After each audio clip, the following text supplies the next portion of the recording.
Rita Rondanuwu is a farmer here in Lemusa village in Sulawesi, Indonesia. With the earnings from her 1-hectare plot of land, she has provided for her children and her sick husband. But 4 months ago, tragedy struck. The earth was shaking, so I said to my mother, "Mom, maybe it's thunder." And my mother said, "It's not thunder. Why does it smell like mud? And it's so close, very close." In fact, the flood was already behind the village. The flood swelled the rivers and burst a nearby dam. Hundreds of uprooted trees were swept down the mountain, and the village was covered by 6 meters of mud. 2 people died that night. It's a story that's become far too common in Indonesia. Almost every month there are floods, and with changing weather patterns, they occur even in the dry season. Deforestation on mountain slopes causes a loosening of the soil, so heavy rains often result in landslides, leading to this kind of destruction. It was 2 weeks before the mud hardened, and Rita could check on her farm. This is what she found. Here, we used to plant cocoa, from here until there. There was also coconut. At that time, the river flow was on the other side, and around here were coconuts and cocoa. But after the flood, there's nothing. Not a single thing left. Of course, I feel very sad, because this was the hope for my children for schooling. All gone. Rita's farm may be gone, but there is still hope. A few years ago, she started weaving baskets to supplement her income, but it wasn't earning her much money. Then she heard that with support from the Indonesian government and the UN agency IFAD, she could access funds to develop her business if she was part of a group. So she joined with other weavers, and with those funds they could buy enough palm fronds to quickly fill big orders. They now supply a number of restaurants around the country and share the profits. All of the women here lost their farms in the flood.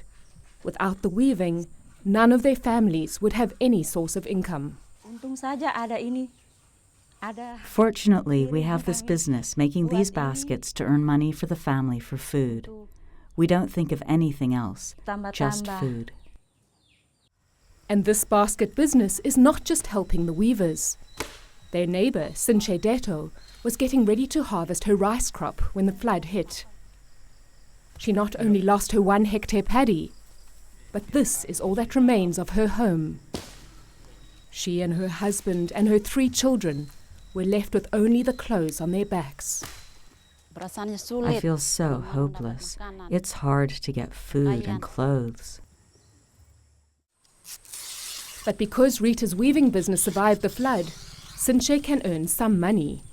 She spends her days stripping palm leaves, and she sells these to the weavers. Meanwhile, with additional support from IFAD, the weavers are learning marketing and bookkeeping so that their business can grow. According to the organization's Ron Hartman, it's essential to encourage farmers to have diverse sources of income, especially with climate and environmental changes making agriculture far more risky. Well, Lemusa village, I think, is a good example of many villages across Indonesia in terms of its vulnerability. And opportunities to diversify from agriculture has provided people in this village, such as the basket weavers, an opportunity that if a disaster does hit, that they're able to still generate some income for livelihood. And with this income, Rita and the other weavers can now start to rebuild their lives.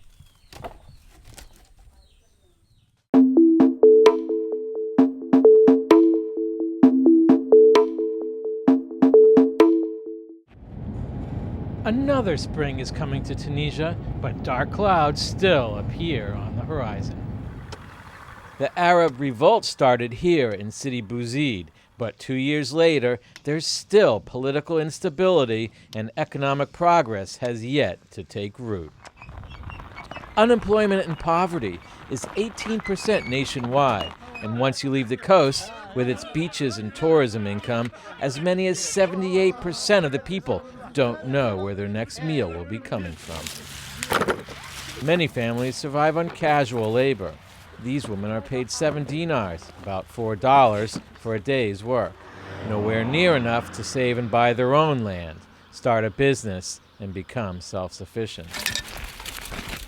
Climate change is another challenge. It hasn't rained a drop here for 6 months.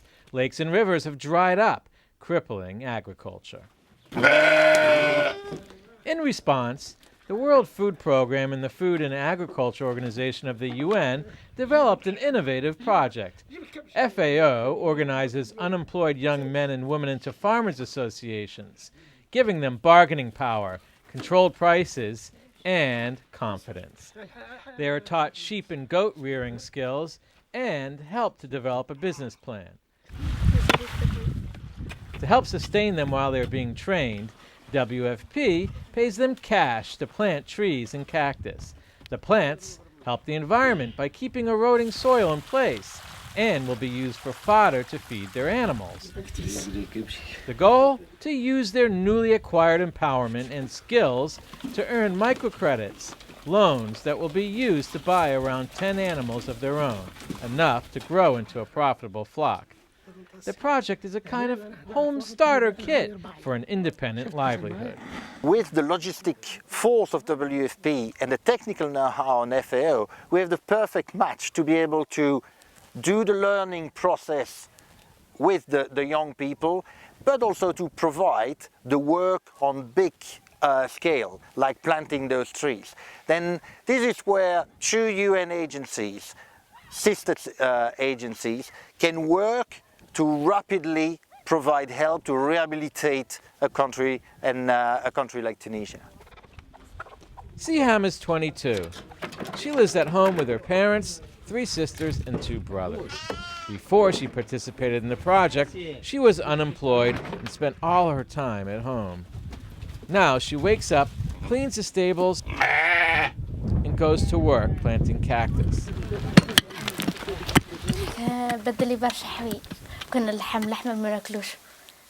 The project has changed our lives a lot. Before, we didn't eat meat. We bought clothes only once a year, and now we can buy clothes and eat better. The project has improved a lot of things for us. Long journeys begin with small steps. The sheep Siham will buy with her microcredit can make her self-sufficient and set her on the path to a brighter future.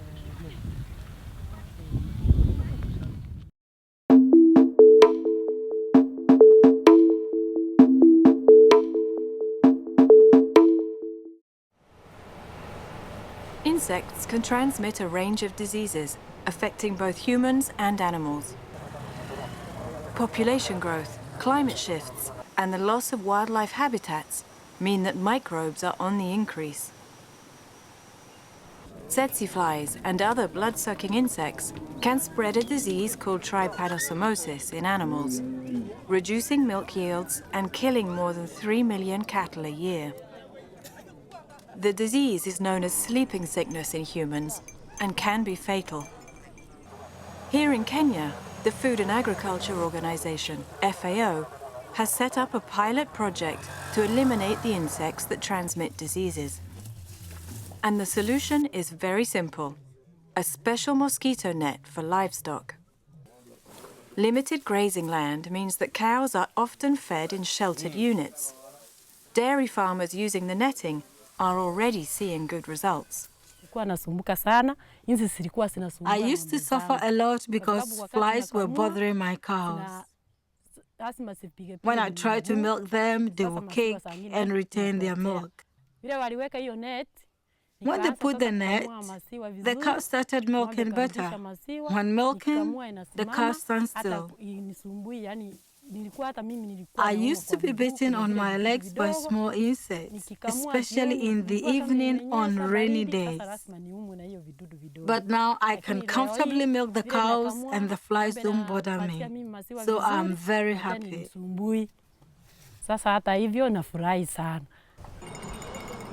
When animals from different areas come together at watering holes like this one in the Rift Valley, diseases can easily spread. And for communities who rely primarily on livestock for their livelihoods, the economic consequences can be devastating. Rift Valley fever affects both animals and people. And when I say animals, I mean both livestock and wildlife. And when you talk about livestock, it's basically affecting the entire livestock value chain, all the way from the people who are giving services and inputs to the livestock productions systems, to those who are doing processing and marketing, and even to the consumers. They still get affected when we have these outbreaks. FAO is promoting a holistic approach to human, animal and environmental health. This concept is known as One Health. By providing better nutrition and higher incomes for their owners, healthier animals mean healthier people.